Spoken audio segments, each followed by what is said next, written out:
ముఖ్యమంత్రి రేవంత్ రెడ్డి హైడ్రాను హిట్లర్తో పోల్చిండు. ఆ హిట్లర్ అనే పేరు మీద చాలా రాజకీయం జరుగుతుంది. ఆ పేరు హైడ్రాన్ కానీ హైడ్రా చీఫ్ రంగనాథ్ గారిని కానీ ఇబ్బంది పెడుతుందా లేదా మీరు హిట్లర్కి ఇష్టమైన పదం అబ్బో ఇక్కడ కేజీ చీరలు కొంటే అర కేజీ చీరలు ఫ్రీ అంట. మంగళ్య షాపింగ్ మాల్, కేజీల్లో సేల్, టన్నుల్లో ఆనందం. ఇది అంతా కూడా దాన్ని వేరుగా దీన్ని వారి ఉద్దేశం అంటే దాన్ని ఫైనల్గా లెటర్ దానికన్నా స్పిరిట్ని అర్థం చేసుకుంటే కనుక వారు చెప్పింది నాకు అర్థమైంది. అంటే ఎవరు ఉన్నా కానీ కూడా ఎవరిని లెక్క చేయకుండా హైడ్రా సంస్థ పనిచేస్తుంటుంది. ఎవరు ఎంతవాడైనా కబ్జాదారుడైనా కానీ కూడా ఎవరిని లెక్క పెట్టకుండా పెద్దవాడైనా చిన్నవాడైనా ఒకటే అనేటటువంటిది చెప్పడానికి వారు చెప్పినటువంటి దాంట్లో అది రకరకాలుగా ఇంటర్ప్రిటేషన్ వచ్చింది. సో ఫైనల్ క్రక్స్ అనేది మనం తీసుకోవాలన్నమాట.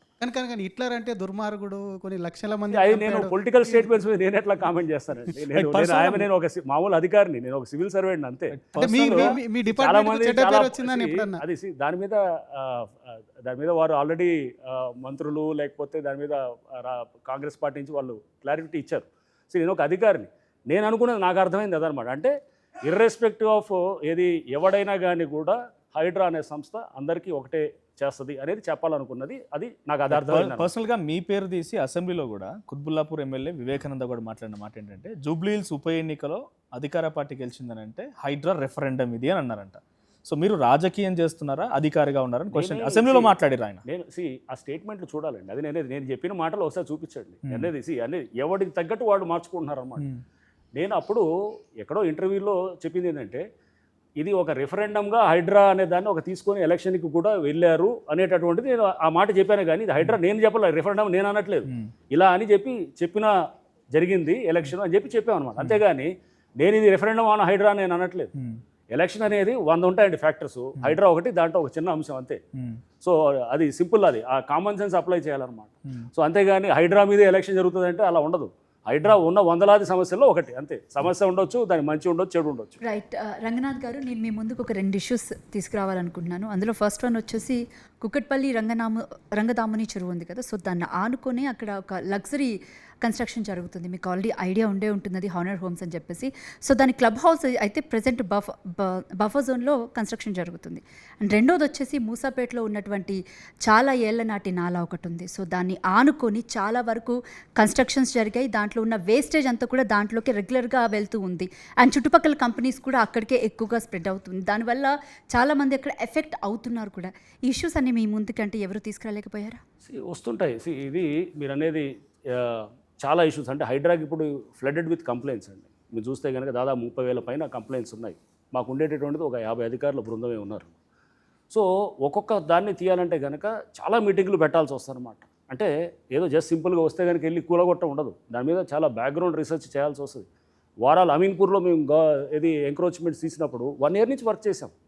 కోర్ట్ ఆర్డర్స్ ఉంటాయి, డిపార్ట్మెంట్స్ నుంచి వచ్చినవి ఉంటాయి. ఇట్లా హానర్ హోమ్స్ అనేవాడో లేకపోతే XYZ ఎవరో ఎంక్రోచ్ చేసి కడుతున్నాడు అనేది ఉంటే కనుక కంప్లైంట్ వచ్చింటే కనుక. మియాపూర్లో ఉన్న అపర్ణ కన్స్ట్రక్షన్స్ కూడా ఉంది కదా, దాని వాల్ కూడా హఫీజ్పేట్ ఉన్న చెరువులోని ఇండివిజువల్స్లోకి నేను వెళ్ళాను. కానీ పాలసీ పరంగా మాట్లాడతాను. పాలసీ పరంగా ఎలా అంటే హైడ్రా వచ్చేటప్పటికి అంటే జూలై 19, 2024 నాటికే ఆల్రెడీ చాలా బిల్డర్స్ పాలసీ వాళ్ళు పర్మిషన్స్ తెచ్చుకున్నారు. ఇరిగేషన్ ఎన్ఓసీ తెచ్చుకున్న వాళ్ళు ఉన్నారు. చాలామంది మీరు అన్నట్టు ఏది కొంత బఫర్లో కట్టారనో ఇట్లా కంప్లైంట్స్ ఉన్నాయి. బట్ వాళ్ళ పాలసీ వాళ్ళు తెచ్చుకొని జనాలకు అమ్మేశారు. వేలాది మంది కొనుక్కున్నారు. 1000 కోట్లు దాంట్లో ఆల్రెడీ ఇన్వెస్ట్ అయినాయి, పబ్లిక్ మనీ అనమాట. సో ఒక కొత్త సంస్థ వచ్చినప్పుడు జూలై 19, 2024 వచ్చినప్పుడు పాతయన్నీ కూడా చేస్తాయంటే ఆ డబ్బులు సపోజ్ ఎవడుగా బిల్డర్లు కనుక రేపు డబ్బులు రిటర్న్ చేయాలంటే ఎవరు చేయాలి? 10,000 కోట్లు 20,000 కోట్లు ఉంటాయి పబ్లిక్. అంటే ఎప్పుడు కూడా రిట్రాస్పెక్టివ్ కాకుండా ఒక సంస్థ వచ్చినప్పుడు ప్రాస్పెక్టివ్ అంటే ముందు నుంచి ఇక మీద నుంచి అనేటట్టు వెళ్ళాము. వెళ్ళి పాత పర్మిషన్స్ వస్తే కనుక దాన్ని ఆనర్ చేయొచ్చు.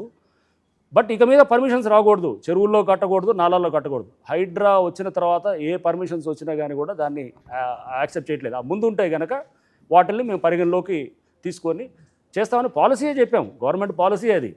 అంటే దాని ముందున్న పర్మిషన్స్ ఉన్నా కానీ ఆనర్ చేస్తాము, దాంట్లో రైటో రాంగో ఉన్నా కానీ కూడా ఆనర్ చేసి చేస్తామనేది గవర్నమెంట్ పాలసీ. హైడ్రా అనేది డిజాస్టర్ మేనేజ్మెంట్ కోసం ఉంది, అనేక కబ్జాలను బయటకు తీస్తుంది.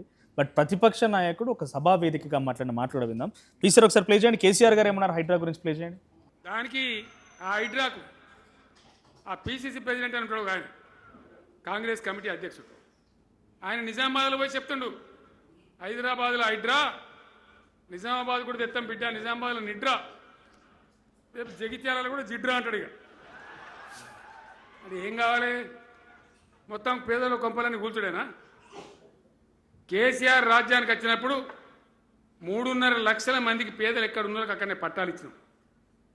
వాళ్ళని ఆగం చేయకుండా పాపం గరీబోళ్ళు 3.5 లక్షల కుటుంబాలకు హైదరాబాదు చుట్టుపక్కల వేరే పట్టణాల్లో కూడా పట్టాలు ఇచ్చిన వాళ్ళు బతకనిచ్చిన.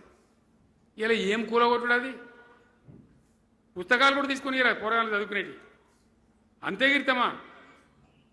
నేను ఒక్కటే మాట మనం చేస్తా ఉన్నా, గ్యారంటీగా బీఆర్ఎస్ గవర్నమెంట్ వచ్చేది ఖాయం. మొట్టమొదటి రోజులనే ఈ ఐటాంటోని ఎత్తి అవతల వరేస్తామని చెప్పి నేను మనం చేస్తా ఉన్నా. యా, సో పొలిటికల్ స్టేట్మెంట్స్ అండి. నేను ఐ డోంట్ వాంట్ రియాక్ట్. ఐటాన్ తీసేయనన్నా. సో పొలిటికల్ స్టేట్మెంట్స్కి రకరకాలు మీరు ఇందాక అన్నారు. ఏది అక్బరుద్దీన్ గారు మేము ఒకటి కడితే 10 కడతాము, లేకపోతే ఇప్పుడు ఎక్స్ సీఎం కేసీఆర్ గారు హైడ్రాని వచ్చిన తర్వాత పడేస్తాము, ఇదనేది ఇవన్నీ దేరాలు పొలిటికల్ లైన్లో చూస్తాము.